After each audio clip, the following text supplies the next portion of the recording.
Hi hello నమస్తే అండి. ఈరోజు నేను చేయబోయే రెసిపీ కొత్తిమీర టమాటా పుదీనా పచ్చడి అండి. ఇది చాలా టేస్టీగా ఉంటుందండి, చాలా బాగుంటుంది. బ్రీతింగ్ ప్రాబ్లం ఉన్న వాళ్ళు తీసుకోవాల్సిన పచ్చడి అండి ఇది. ముఖ్యంగా చిన్నపిల్లలు అయితే పుదీనా ఇష్టపడరండి. ఇలా పచ్చడి చేసి పెడితే చాలా బాగా తింటారండి. మనకి హెల్త్కి చాలా మంచిదండి ఈ పచ్చడి. మీరు అందరూ తప్పకుండా ట్రై చేయండి. మరి కావాల్సిన పదార్థాలు చూసేద్దామండి. గార్డెన్లో అయితే చాలా పుదీనా ఉందండి.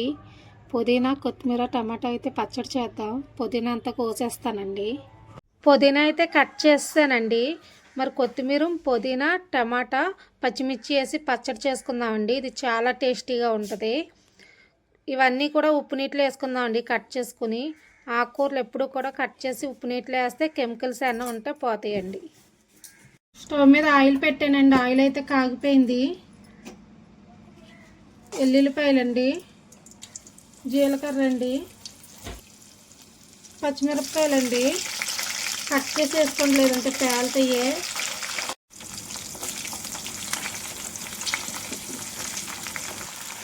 కొంచెం వేగాలండి. పచ్చిమిర్చి వేగిపోయినాయండి. టమాటా ముక్కలు కట్ చేసుకుని టమాటా అండి ఒకసారి కలుస్తున్నానండి. కొంచెం సాల్ట్ వేసుకోండి, త్వరగా మగ్గుద్ది. టమాటా మధ్య మధ్యలో కలుపుతుందండి, లేదంటే అడుగు అంటుకుంటుంది. టమాటా అయితే వేగిపోయినాయండి. చూడండి, ఇదిగోండి ఆయిల్ కూడా సపరేట్ అయిపోయింది. టమాటా బాగా వేగిపోయింది. ఇప్పుడు పుదీనా మనం కడిగి పెట్టుకుని పుదీనా వేసుకోవచ్చండి. ఒకసారి కలుపుకోండి. పుదీనా కూడా పచ్చివాసన పోవాలండి. పుదీనా వేపుకుంటేనే మంచి స్మెల్ వస్తుందండి.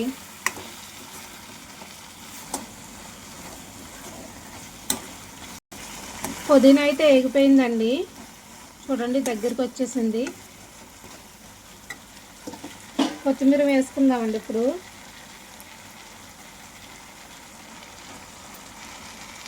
ఒకసారి కలుపుకుందామండి. కొత్తిమీర కూడా బాగా వేగాలి, పచ్చివాసన ఉన్నది పోవాలండి.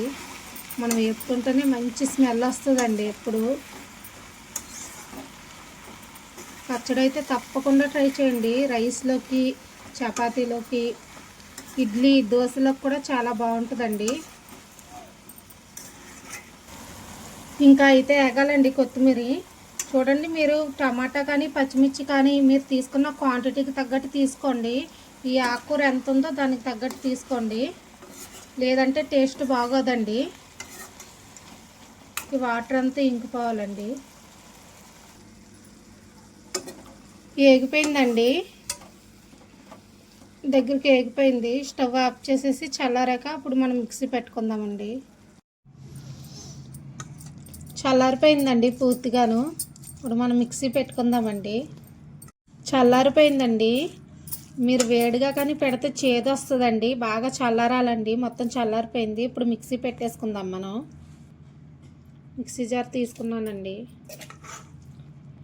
కొంచెం పసుపు, కొంచెం చింతపండు, సాల్ట్ అండి. ఇందాక వేసుకున్నాం కదండి, దాన్ని బట్టి చూసుకుని వేసుకోండి. మీ దగ్గర బెల్లం ఉంటే బెల్లం, లేదంటే పంచదార అండి, మీ ఇష్టం. అన్నీ వేస్తారండి. మెత్తగా మిక్సీ పెడదాం. వాటర్ అయితే ఎక్కువ వేసుకోకండి. చట్నీ అయితే నలిగిపోయిందండి. ఎవరికన్నా కారం కానీ సరిపోకపోతే కొంచెం మిరపకాయలు తీసుకుని వేయించుకుని అప్పుడు వేసుకోండి. పచ్చి వేయకండి, పచ్చి వాసన వస్తాయి. మరి పోపు పెట్టేద్దామండి.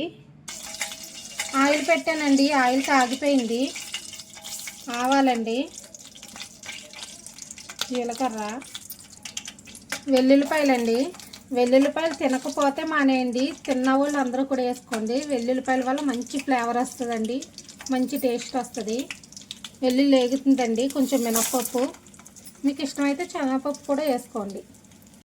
మినప్పప్పు వేగిపోయిందండి. ఎండుమిర్చి, కొంచెం కరివేపాకండి.